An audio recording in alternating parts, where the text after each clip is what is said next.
Okay, the transition element contain unpaired electrons in their d orbital. As the principle of quantum number, the if the d orbital is the same, the amount of energy required for the transition from electron from one d orbital to another d orbital is quite small. Small energy required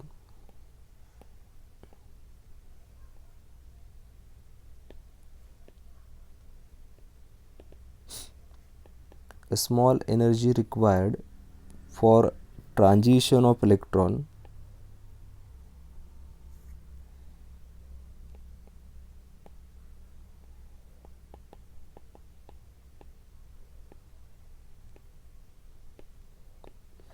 small energy required for the transition of electron from one d orbital to another d orbital.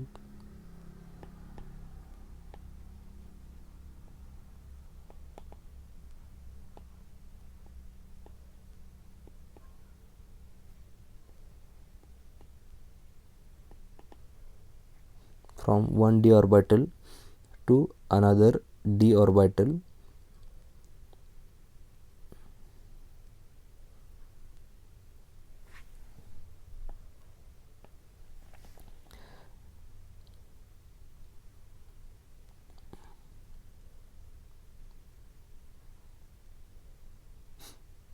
When the light is transmitted,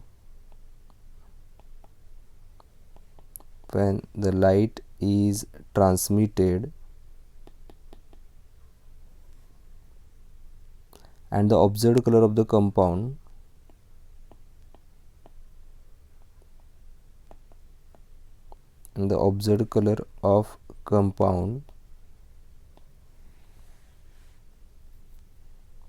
corresponding to the complementary color of light absorbed.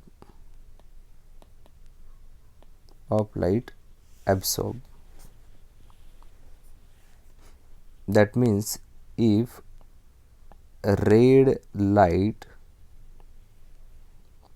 is absorbed,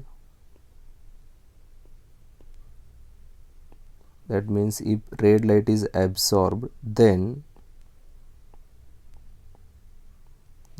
the transmitted light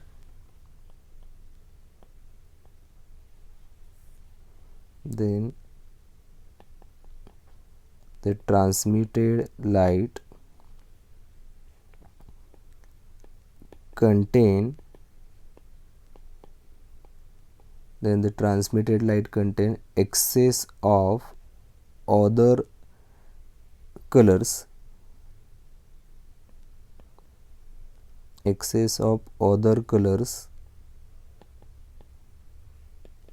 in spectrum.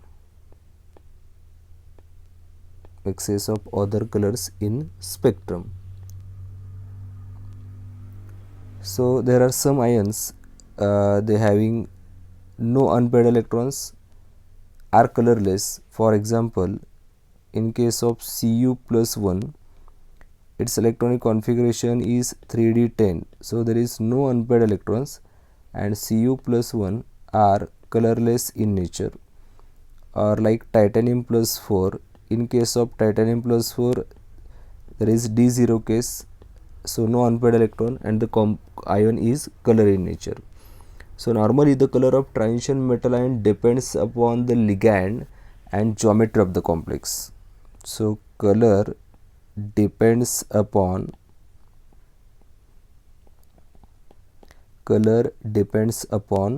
ligand and geometry of the complex. Color depends upon ligand and geometry of the complex.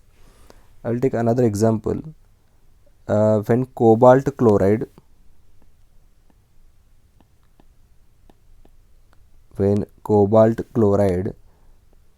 that is CO plus 2 is dissolved in a water,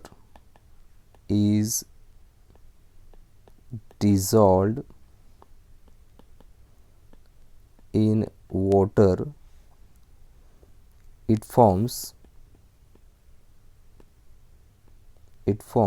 a pink solution of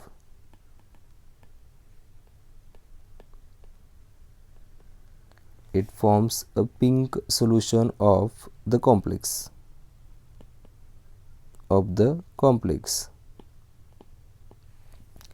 the reason behind this, when cobalt is dissolved in a water, it forms cobalt in coordination complex, octahedral complex. There is 6 water molecule. The geometry is octahedral. But when that solution is treated with acid, it turns a deep blue color. Suppose that complex, that is COH2O6 bracket raised to plus 2 is reacted with a 4Cl minus, it forms COCl4 minus 2 plus 6H2O, and that complex is deep blue color.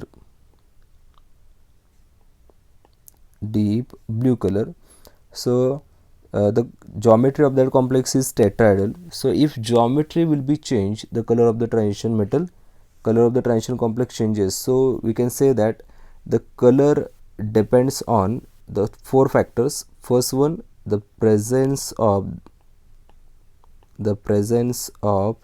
unpaired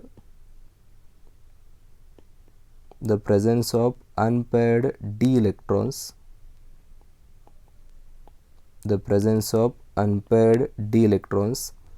Second, d transition.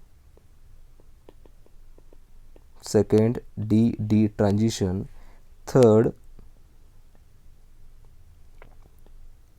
nature of ligands.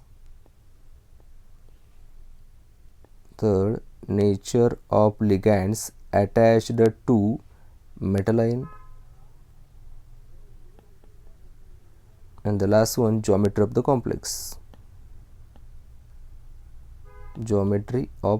That 4 points are very important.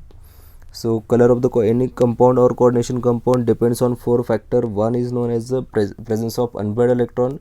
If d orbital has one or more unpaired electrons, so it may be colored. DD transition means electron is transferred from one d orbital to another d orbital. Metal or nature of ligands attached to metal ion.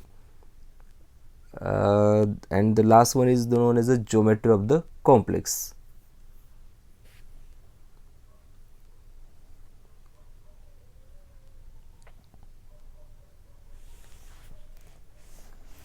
The next point we can see, that is known as the catalytic properties.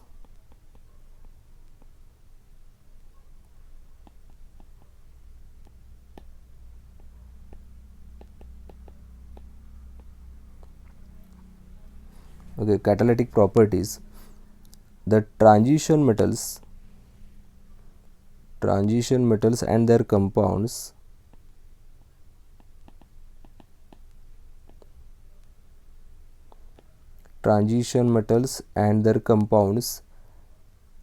exhibit good catalytic properties.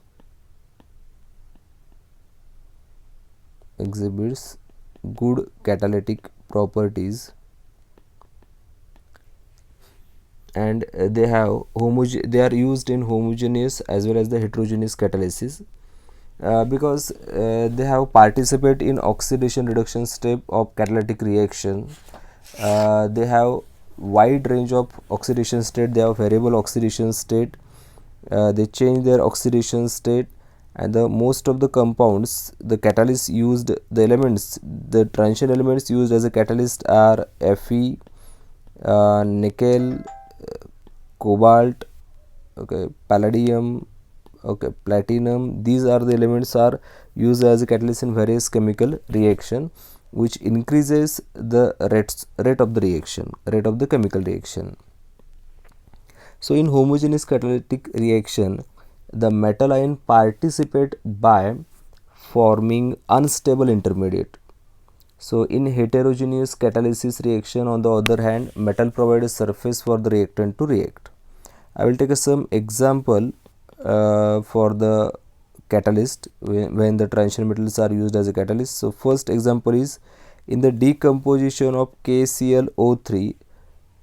In the decomposition of KClO3, so we will get twice KCl plus 3O2. So in that case, MnO2, manganese oxide, is used as a catalyst. So in the Haber's process of synthesis of ammonia, the catalyst used is molybdenum Fe. Fe is actually used as a catalyst and molybdenum is used as a promoter. Or in Fischer-Tropsch synthesis, or in Fischer-Tropsch synthesis for the formation of gasoline, a cobalt thorium alloy is used as a catalyst. So in conversion of oil to fat or unsaturated compound to saturated compound, Raney nickel is used as a catalyst. So nickel is a deblocking element or transition elements. Or in the conversion of sulfur dioxide to sulfur trioxide, a platinized asbestos is used as a catalyst. And carbon monoxide and water is used, we will get a CO2 plus H2.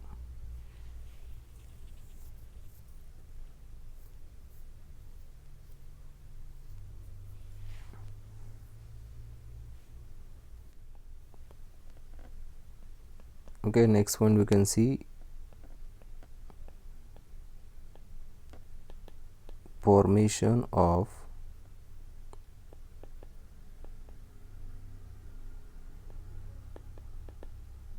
interstitial compounds.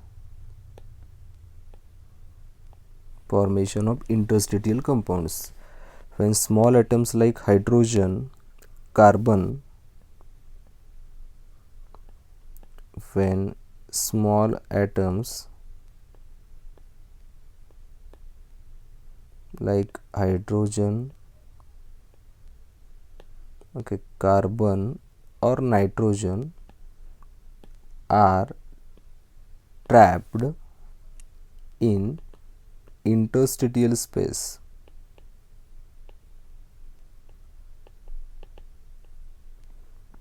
In interstitial space within the crystal lattice,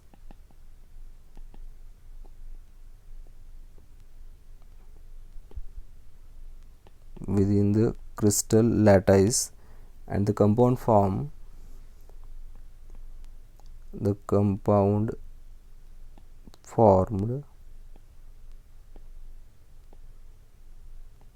are called interstitial compound.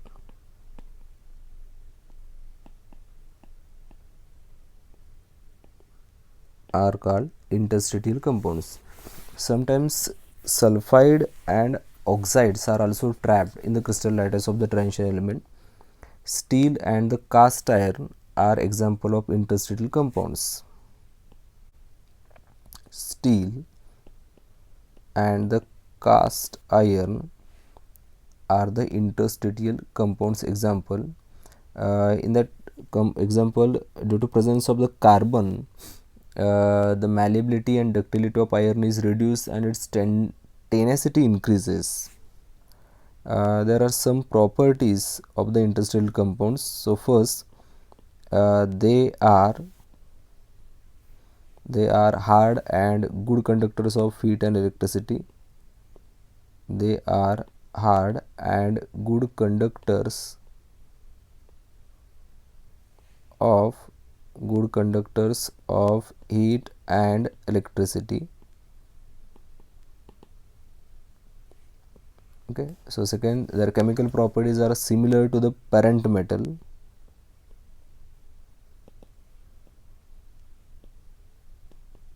Their chemical properties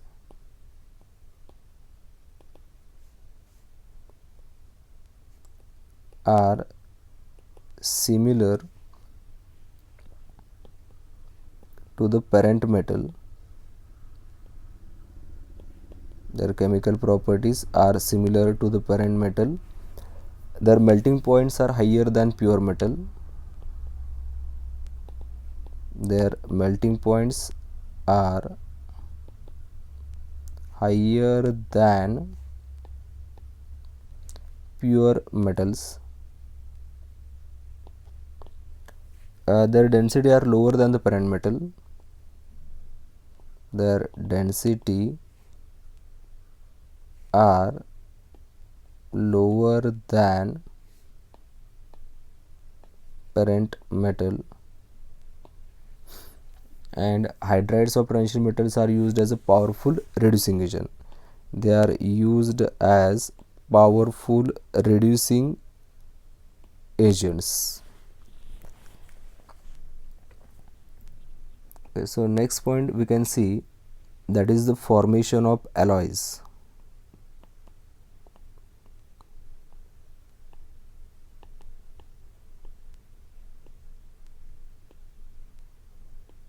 Formation of alloys. Okay, transition metal form alloys. Transition metal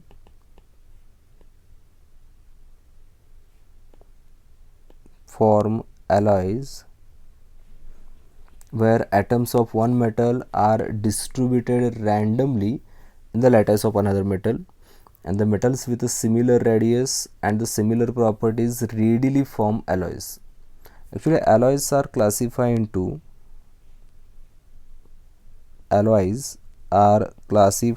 into two types. One is known as a ferrous alloy.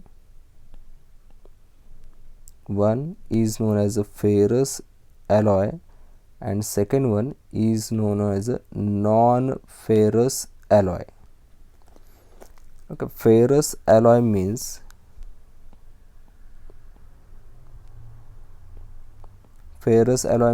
the atoms of other element distributed randomly in the atoms of iron in the mixture. So the percentage of iron is more, and they are termed as a ferrous alloy. The example of ferrous alloy is nickel steel. Okay, nickel steel, chromium steel,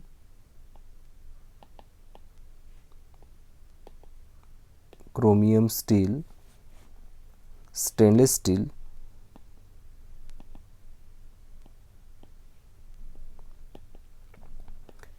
steel, etc. So all steel containing 2% carbon. The second one is known as a non-ferrous alloy. So these are the formed by mixing of atom of transition metals other than iron with a non-transition element. Other than iron with non-transition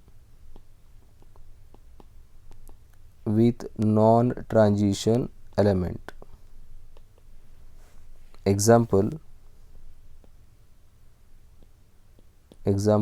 the brass, which is the alloy of copper plus zinc,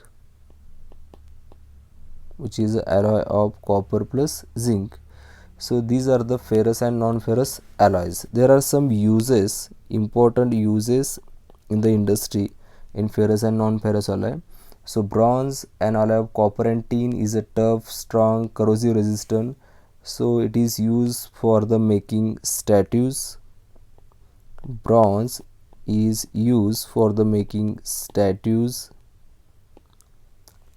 medals, trophies, etc. Another important use, cupra nickel alloy. Okay, cupra nickel alloy is used for the making machinery part.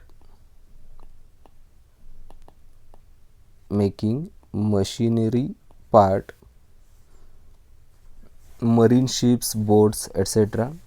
Stainless steel are used in building construction.